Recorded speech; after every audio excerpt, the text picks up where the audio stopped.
Olá pessoal, eu sou o professor Lauro Ribeiro e essa é uma aula introdutória ao nosso módulo. Isso porque vou trazer algumas informações que são relevantes e fundamentais até para facilitar a compreensão de vocês nas próximas aulas que nós teremos sobre várias matérias relacionadas ao direito.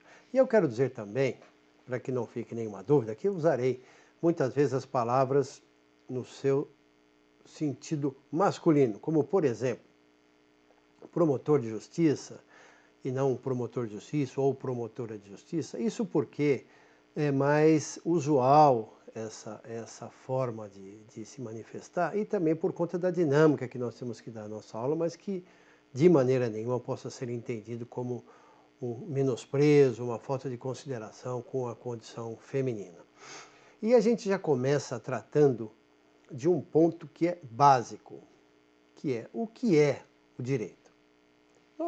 Todos nós já ouvimos a famosa frase, o direito de um acaba aonde começa o direito do outro. E a ideia é exatamente essa. O direito é uma invenção humana e que, através das suas leis, ele serve para que tenhamos uma sociedade harmoniosa e que viva de uma maneira organizada. E por isso que o direito estabelece direitos e deveres para todos nós e também um ponto que é bastante importante, ele estabelece limites ao exercício do poder. De maneira que você evite atos arbitrários e atos que sejam contrários à ordem legal. Isso, por exemplo, de uma autoridade policial, isso de uma autoridade militar, de um prefeito, de um governador, seja de quem for. E por uma razão muito simples, todo mundo está sob o guarda-chuva do direito.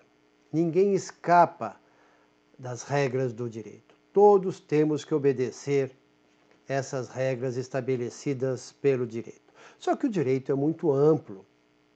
E por isso ele é dividido em vários ramos. E nós vamos tratar aqui, evidentemente, daqueles ramos que são os que mais interessam aos temas que nós vamos tratar nesse módulo. E eu já começo lembrando um ramo que é muito importante, que é do direito constitucional. E por que é muito importante? É porque ele estuda a estrutura básica do Estado. Como se dá, por exemplo, a organização entre os poderes legislativo, executivo, judiciário, define direitos fundamentais, estabelece alguns princípios que norteiam o funcionamento da nossa República Federativa, e eu dou como exemplo o princípio da dignidade da pessoa humana. Além desse ramo do direito constitucional, que é bem abrangente, mas também bastante relevante, como vocês puderam ver, nós temos também um outro ramo de destaque, que é do direito civil. O direito civil regula as relações entre as pessoas, as relações familiares, as relações patrimoniais, negociais e outras. Um ramo que também interessa ao nosso estudo é o ramo do direito penal. O ramo do direito penal regula a atividade repressiva do Estado, estabelecendo crimes, definindo condutas como criminosas, definindo a forma como se aplicam as penas, as sanções às pessoas que praticam crimes, enfim, discute teorias a respeito da prática de crimes. E além desses ramos do direito, e eu citei apenas alguns que mais nos interessam, é importante também vocês terem uma noção sobre as principais leis que são exigidas em concursos públicos. E eu começo, evidentemente, falando da mais importante, que é a Constituição Federal.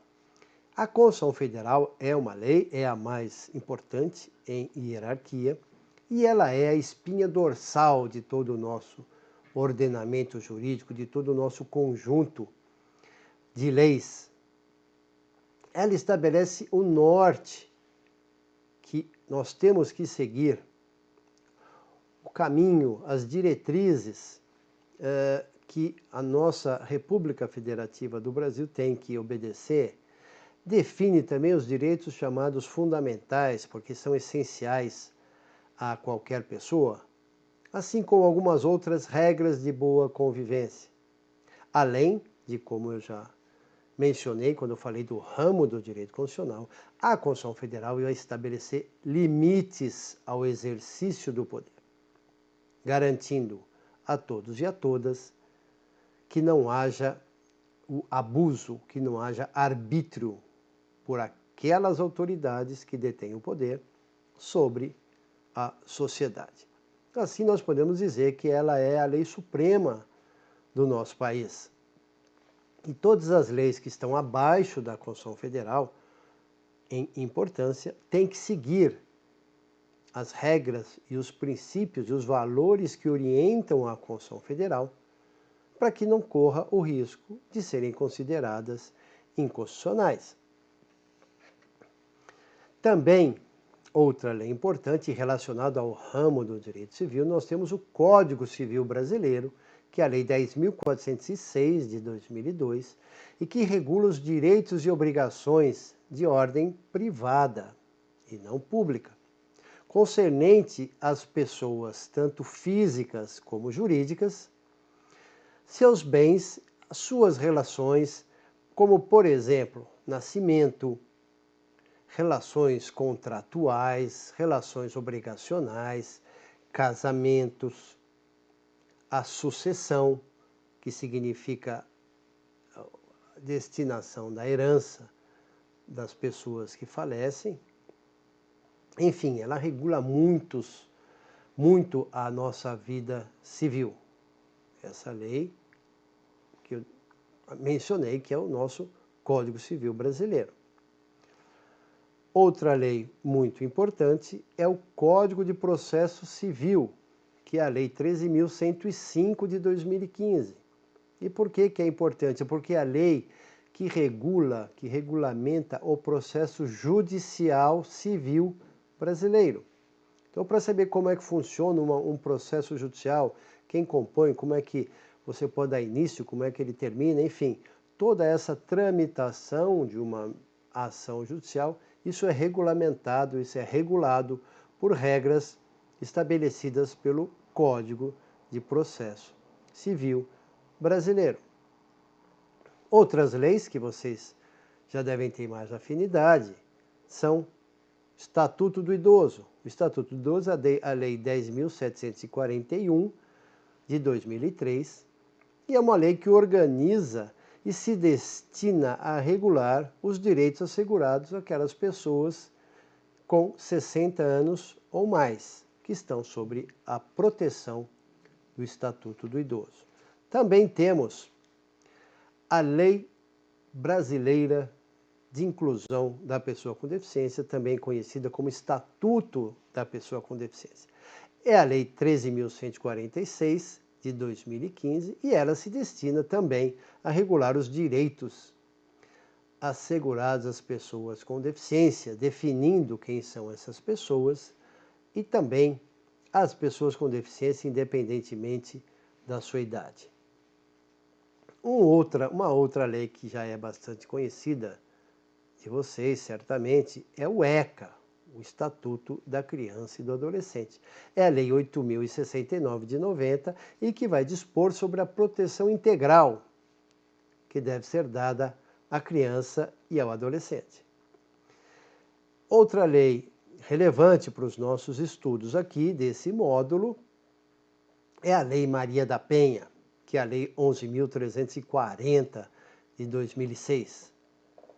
E vejam, qual é a sua finalidade? Ela cria mecanismos para coibir e prevenir a violência doméstica e familiar contra a mulher. Ela cria juizados de violência doméstica e familiar contra a mulher e também estabelece medidas de assistência e proteção a elas quando em situação de violência doméstica e familiar.